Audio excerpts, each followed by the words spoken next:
it is finally basketball season. Certainly still have a lot of football to play, but this is an exciting time for the basketball programs as a couple regional states start their high school play. Obviously, signing day is on Wednesday for us, and we get to open up and finally play another color in a game that actually counts. So lots of excitement for us. Started over the weekend when we were able to actually practice in the shack for the first time, which was a fantastic experience for all of us, and certainly well worth the wait to get in there. But specifically this weekend, being able to focus now here today, we'll take tomorrow off, and Wednesday and Thursday on our opponents for the weekend. It gets things going, it gets things real, and certainly our players are excited to kick things off. Coach, I know the result wasn't what you wanted against Crookston, but what did you take away from that in terms of things that you liked from your team?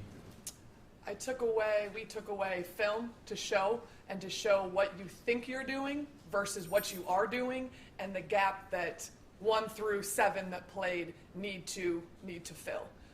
Certainly nobody was happy with the outcome nor necessarily the effort over the long haul, but being able to watch that film and point out the dips collectively and individually, because we have a handful of young players, and really we only have one returning starter who's playing the same position that she started in last year. So we have some inexperience, and we can't always physically do it, but we can certainly show on video things that need to be shored up and tightened up. And so that was the best thing that came out of that Crookston game, was having video to show individuals and the team. And certainly this weekend, we were able to attack some of the effort and the determination and the grit as we've been talking about. So in that respect, we definitely learned. Is there any concern that early with girls being disappointed in getting down too quickly? That's a fine line that we as coaches have to take. Certainly we don't want to overpump their ego, but at the same time, we do have to celebrate the small victories and the gains that we are making. And if they don't see it, certainly their teammates see it and we see it. And so it's pointing those things out so that we're not too down. But this group is a group that doesn't like the pats on the back. Like, they want it straight. And that took me a little while to make that change, because last year we needed to pump everybody up. And this year they look at you crazy and they're like, no, that wasn't what you're saying. That wasn't as good as you think it was at all. I can do better. And I appreciate that, so it's a little bit more of a kick in the pants, holding them to a little bit tighter of a rein. But we do have to sprinkle in, and we have to make sure that we have a balance. And a lot of that is me and our staff reading the body language. You can tell when a kid believes it or when a kid's like, enough is enough. And so we're always walking that line. Coach, how worried are you about depth here, knowing you have 3 people injured? When do you think they'll be back, and especially playing 2 games in 3 days to start? Sure. We got great news yesterday. Emily Spear did a lot of stuff in practice. I expect her full go today. Obviously, we'll take tomorrow off. I don't have any concerns with her for the weekend. So that gets us up to 8, which, national championship games, 7 or 8 kids play?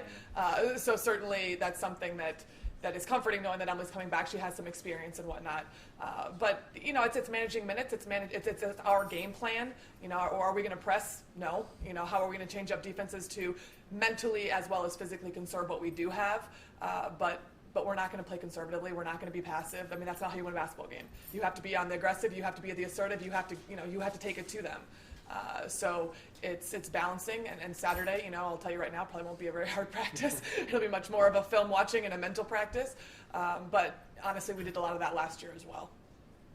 How did you adjust to the game going to 4 quarters?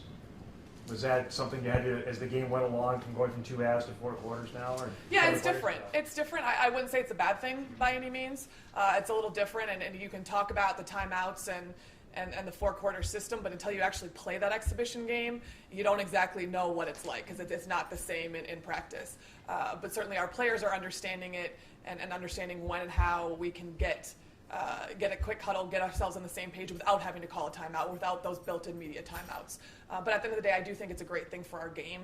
We as coaches have to teach more in practice, learn that we have to teach them the game. They have to learn the game, not just be robots of, I got a timeout and this is what coach told me to do. And that goes right with my philosophy of empowering these young ladies to be great basketball players. So I think it's going to be a constant, the first half of the season, if not the entire season, from players, to coaches, to the officials, getting things right and moving through the transition. But it wasn't a huge change. All right.